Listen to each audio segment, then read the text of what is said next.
Hello guys, welcome back to my YouTube channel and welcome to today's video. A nice little chilled, sit down, chatty video.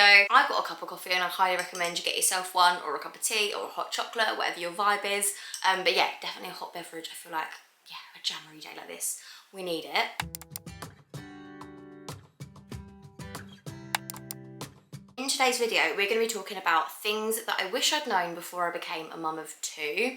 Now, I probably could have done about 30, 40 things that I wish I'd known before becoming a mum of two because, wow. But I've nailed it down to five big ones, I would say, like the five sort of, I just wish I could have put my arm around myself because I worried so much at the beginning, like when I was pregnant and when I just had a newborn, about, well, everything, frankly. And I wish that I now, 6 months into being a mum of two, could go back to myself then, put my arm around myself and say, look, this is what you need to know, and just roll with it. So with all that said, let's just get into number one.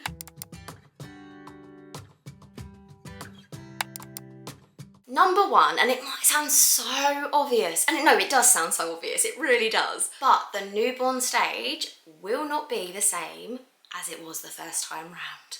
And I know that's simple, and I know that's obvious, but I still had in my head that I'd have this newborn bubble, or, you know, newborn snuggles, and that's all I did first time round. It was bloody magical, it was brilliant. I really enjoyed the newborn stage first time round, and I have to say with my second, I didn't. And I'm not afraid to say it, like everyone's experience is so different. I am not for 1 second telling you that your experience is going to be the same as mine. It could be the complete flip opposite. You might have hated going from 0 to 1 and the newborn stage was chaos for you first time round. And then this time you might just be, you know, so much more confident in yourself that you're going to feel like you know exactly what you're doing and the newborn stage will be a walk in the park this time. For me, it was the complete opposite. Like, I had all the time in the world first time round, and I was quite confident. God knows why, because I definitely didn't know what I was doing, but I had a full sense of confidence. You'll probably see it if you look back at some of my old videos from when I had just had George in 2020, you know, or even when I was pregnant, I had this full sense of like, I knew what I was doing, I could do this, I was really like confident. I think genuinely, it was because we were in lockdown and I wasn't seeing lots of people and I was doing my own research and I was so sure of myself. If I had had lots of outside influence, I think I would have felt very different. But anyway, that was just my experience. But like I say, the second time round was so incredibly different for me. Obviously, the main thing being you've got two little humans to look after, one of which is a toddler in my case. He was 2.5, turning 3. He was turning 2 years and 10 months to be exact, so he was almost 3. And you know, like, wow, he was a demanding little soul on his own. And then I had a newborn on top of that who, let's face it, are demanding as well. They literally need you to survive pretty much every second of the day. I was breastfeeding as well, which was something I hadn't done first time round, so there was that added like curveball chucked in because that was a lot harder than I expected it to be. We had a lot of, you know, twists and turns with the newborn stage. We had tongue ties, we had chiropractor appointments, we had 0 sleep between 4 of us. And at the same time, and I actually think I've blocked this out a little bit, my other half was away for 6 of those first weeks. He was here for the first 2 weeks, then he went away until Hallie was 8 weeks old. So wow, it was touch and go for a bit. I cannot stress this enough though. No one's circumstances are the same and no one's experience is going to be the same. Just because that was my experience, your circumstances aren't going to look exactly like that. So I don't want to scare anyone, but what I do want to do is just prepare someone that what you experienced first time round will not be, and it physically cannot be the same way that you experience it the second time round, or third time round, or fourth time round. Everyone's circumstances change as the years develop. You're probably not in the same job you were in. If you even are working, if you didn't go back to work, your kids might be at school, secondary school, toddlerhood, that you might just have a 11-month-old running around. I don't know what your circumstances are, but they are not the same circumstances as they were first time round. And like I say, it could be the complete opposite for you. It literally could be the fact that you struggled so much the first time round and newborn like chaos was all consuming and you know you really struggled first time round, and second time round you might be like, this is a walk in the park, mate. I did this first time round, I know what I'm doing and you might breeze it. But yeah, I think I had a very unrealistic expectation of what that newborn stage would look like, and I was really disheartened and really down about the fact that I didn't get to experience it the way I wanted to. But if I'd gone in without the expectation, I think I would have just been like, right, okay, get through it. And now we're through it, and it's just, it feels like a completely different person's experience. It doesn't feel like our life, and it was only like 3 months ago. It's crazy. The second thing that I wish I'd known before becoming a mum of 2 is that I absolutely will love my second-born as much as I love my firstborn. And again, it sounds stupid. If you've already got 2 kids, you're like, well, yeah, obviously. But when you have 1 kid, I don't know about anyone else, and I hope I'm not the only one, but gosh, during that pregnancy, I was like, how am I going to love this baby as much as I love, like, my son? Like, my son who, yeah, of course, when he was born, I loved him, but as the days go on, my love grows for him. How, like, every little cute thing he says, every little, you know, funny thing that happens, every experience that we have, my love grows and grows and grows. How on earth am I possibly going to love this baby as much as that? And then she got here and it was just instant. I know that's not the case for everyone, and I, trust me, had my moments of really, really just thinking, oh my God, this baby is screaming at me, I don't know what to do. Like, love wasn't the first thing that came into my mind at that point, let me tell you. But now, she's 6 months old and she is smiling and she's happy and she's laughing. Her mannerisms are developing, her character's developing, her playing, seeing her and my son together, playing together, him trying to make her laugh, her giggling and reaching out to him. Oh my gosh.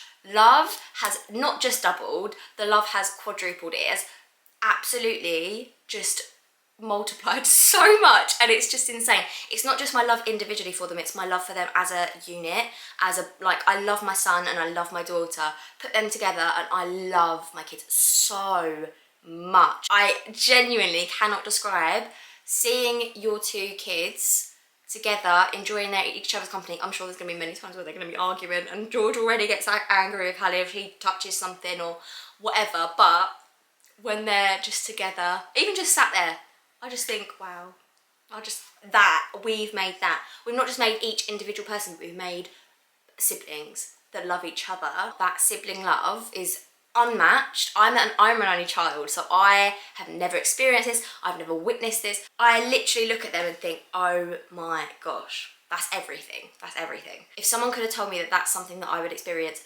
before becoming a mum, I wouldn't have worried. I wouldn't have worried. There's going to be moments, and there have been moments, and there's going to be many more, I'm sure. Not every kid is going to get on with their sister or their brother at all times, obviously, but wow, when they do, like those little glimpses, that just means everything to me. Something that I actually saw once, it must have been on a YouTube video or an Instagram post or something, it was years ago, and I never really got it, it didn't click for me at the time, but now, it clicks, like 100%. It was this whole candle theory thing, and I'm sure you've probably heard it before, but it was basically like this mother trying to explain to their eldest that when the baby's born, their love is going to grow, it's not going to be divided. It was basically explained that the candle is her and then the flame is her love.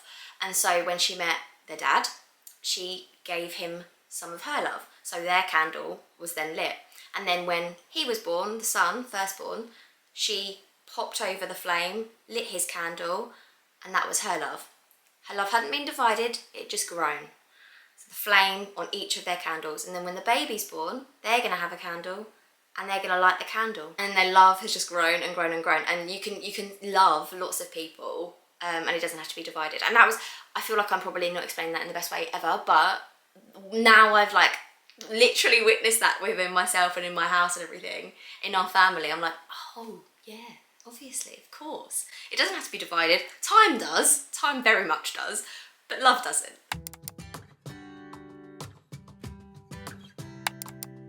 The third thing that I wish I'd known before becoming a mum of 2 is something that I definitely have heard and I definitely thought I knew and understood.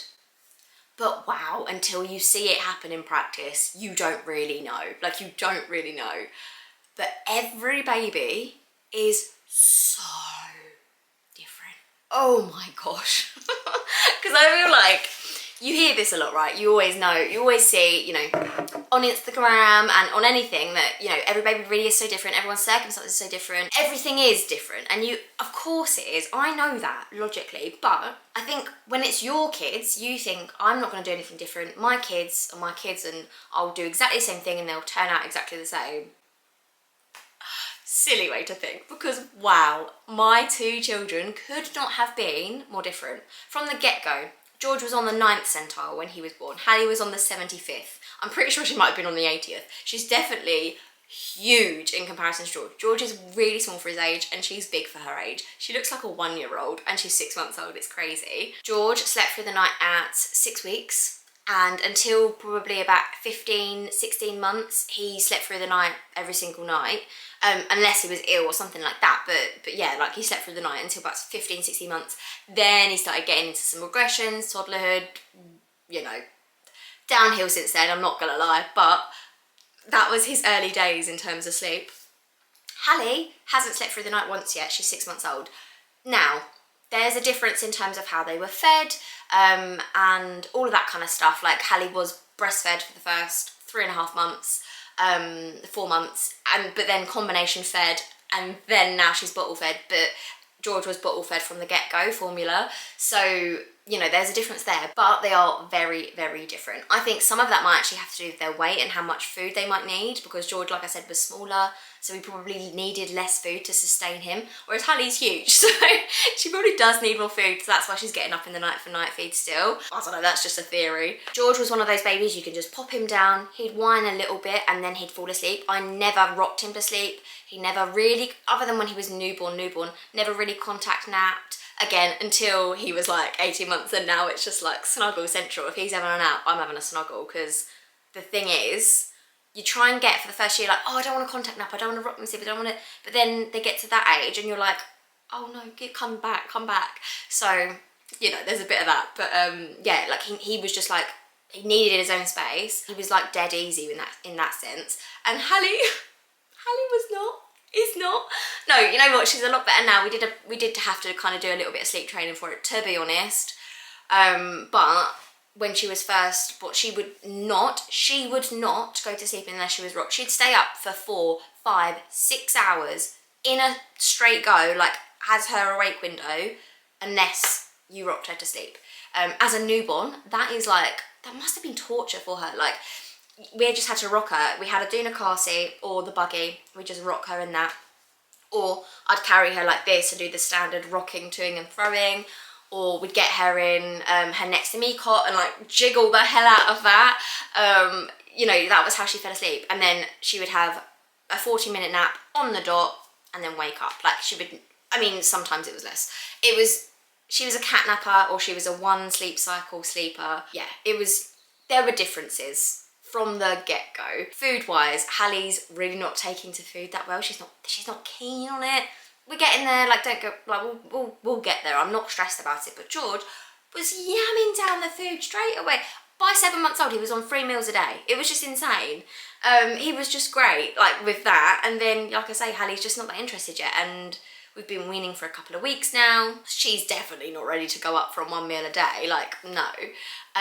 So, yeah, it's just, they're just so different. Literally everything from sleep to food to weight to temperament, like they're just like chalk and cheese. Chalk and cheese, it's mad. I genuinely just think that now I've had 2 and they have been this different, their temperaments and their personalities have such a huge impact. It's just crazy. I was that person, I'm not gonna lie to you. I was that person when I had George and he was just this angel baby. I was like, well, it's obviously because we're just chilled parents. Like, we're just so chilled that's why we've got a chilled baby. And like, no, like I can't even believe that I had that opinion. Karma's come back to hit me, guys, because my toddler has zero chill. And my second baby, not that much chill either. So yeah, it just goes to show that you are given what you are given, and you have to roll with it. And I definitely I think that has made me a better mum, realising that and not thinking that, oh, it's because I've done this, it's because I've done that, it's because I've done that. Like, no. We're trying to do sleep schedules and stuff like that, and I was so rigid with it with George. Again, I just genuinely thought that that's why he slept so well. I'm doing the same sleep schedule with Hallie. Not so much.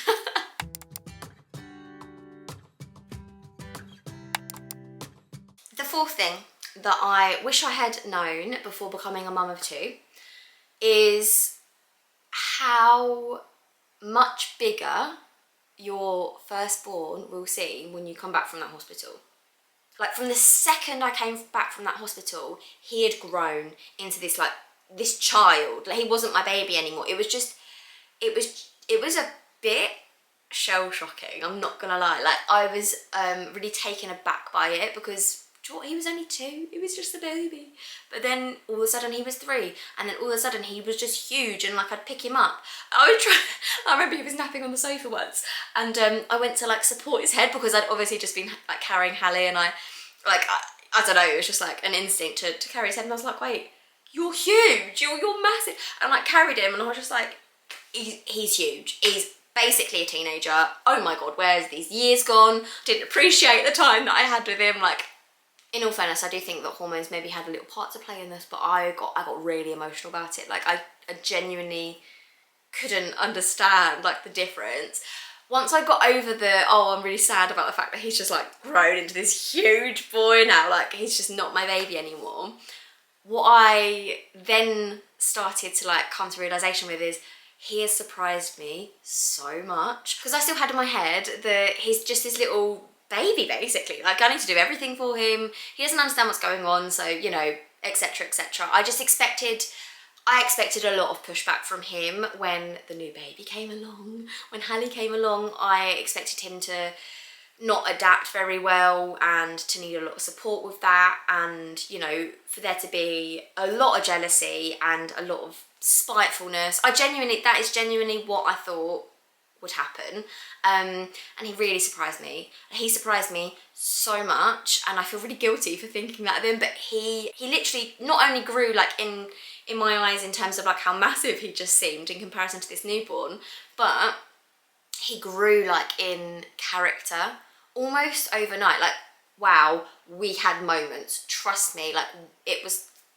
really touch and go for a while, but none of it was ever out of spite, none of it was ever out of being malicious or jealous, or really, like, I mean, there were moments when I was breastfeeding and I couldn't play with him. He was really confused and like not loving life, I'm not gonna lie, but genuinely most of the time he was surprising me so much. He was going to get bottles, he was going to get muslins for me, he was coming over and like, he really wasn't helping, but he was trying to. And sometimes, like, of an evening when my partner was away, in those first sort of 6 weeks, 7 weeks maybe, I remember so vividly, I was literally stood exactly where I am now, stood up, trying to get Hallie to, because she was really, her tongue tie was really bad, she was hungry, she was tired, she was just in pain because she had like, she had a really stiff like spine, and her crane was all, she had to go to the chiropractor's loads, and basically she was in pain. She wasn't full up because her tongue tie wasn't letting her drink properly from breast milk or from the bottle.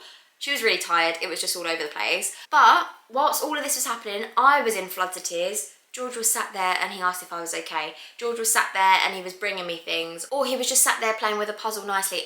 It shook me so much because I was like, wow, he has surprised me so much with how he's coping with all of this, because I'm not coping right now, and he was like, I'm actually going to well up a little bit, he was my rock throughout all of that.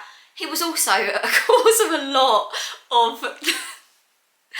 of, you know, the moments of pure frustration, but he was also my rock. Like, he got me through all of that. He got me up out of bed every day. If it wasn't for him, I wouldn't have had that motivation. I wouldn't have, and he was just so great. The point is, he grew up in my eyes physically and mentally and emotionally so quick. Literally the moment we got back from that hospital, and wow, it was something I was very proud of.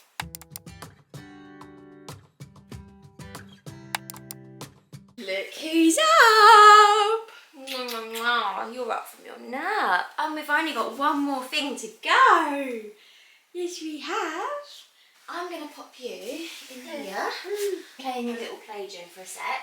Okay, so the fifth thing that I wish I'd known, properly known, before becoming a mum of two, and it's the biggest thing, genuinely the biggest thing of this entire video, is everything genuinely is just a phase. And I know it's a phrase that we hear all of the time as mums. Everything's a phase, everything's a phase. It does not for a second take away from how hard the phase is, if the phase is a hard phase, nor does it take away from how brilliant a phase is if the phase is a brilliant phase.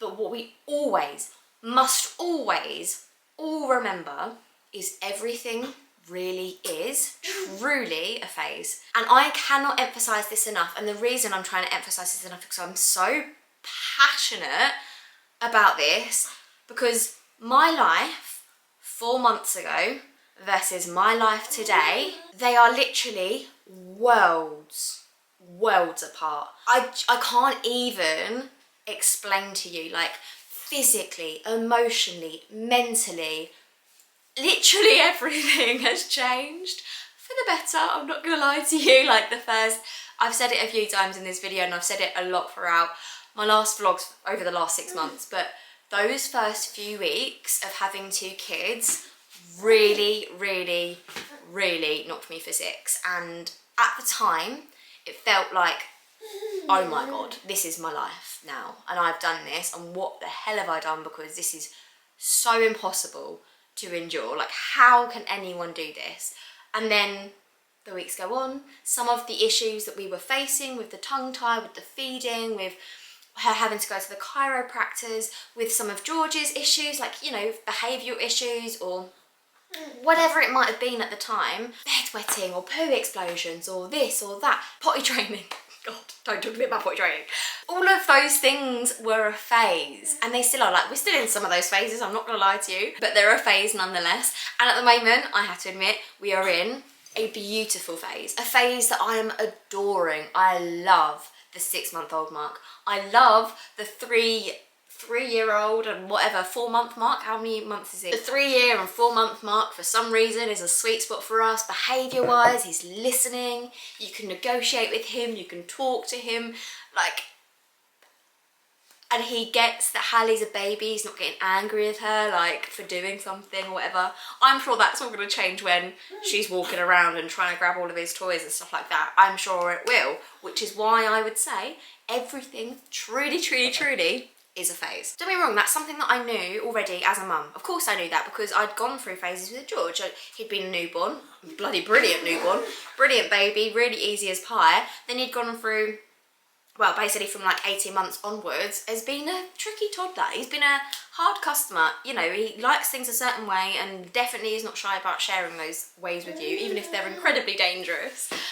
You know, that kid, he's been to A&E with head gashes and almost had to have stitches and stuff. Like, when he gets his hair cut, he's got scars all over the back of his head. Like, there've been a lot of phases with our George, but nothing compares to, like, when you go from that 1 to 2, or I'm sure 2 to 3 or whatever, and you just have an extra person going through phases with you along the journey. It just turns into this wild thing, especially as a postpartum mum who's breastfeeding, who's, like, literally, you know, recovering from birth. Like, you've just given birth, and, like, the breastfeeding thing physically, wow, that takes its toll. Like, I really underestimate the whole breastfeeding thing. That itself was a phase that I loved when it went right, and I hated with a passion when it went wrong. And it was probably on the 30% of the time it went really well, and I loved every second of it, and, like, my hormones were going mental, my oxytocin levels were insane. I'd never been happier. And then the 70% of the time, I'd never been lower. When it was going bad, when I had sore nipples, when it was really hurting, when Hallie was screaming because she couldn't get enough, because this, that, the other, like, phases, honeys, phases. Genuinely, like I say, we're in a really good phase at the moment, which is why I feel like I'm in a place where I want to do this video. However, I'm sure, give it a month, give it 2 months, give it a year, we're all going to have gone through about 10 different phases by that point. And I just think it's so important to realise it when you're in it, because then you don't dwell on it, or you don't think, oh, I've cracked it, when you just are going through a really great phase. I am under no illusions that my phase right now is not going to last forever, but I'm also under no illusion that the next tricky phase is going to last forever. It won't.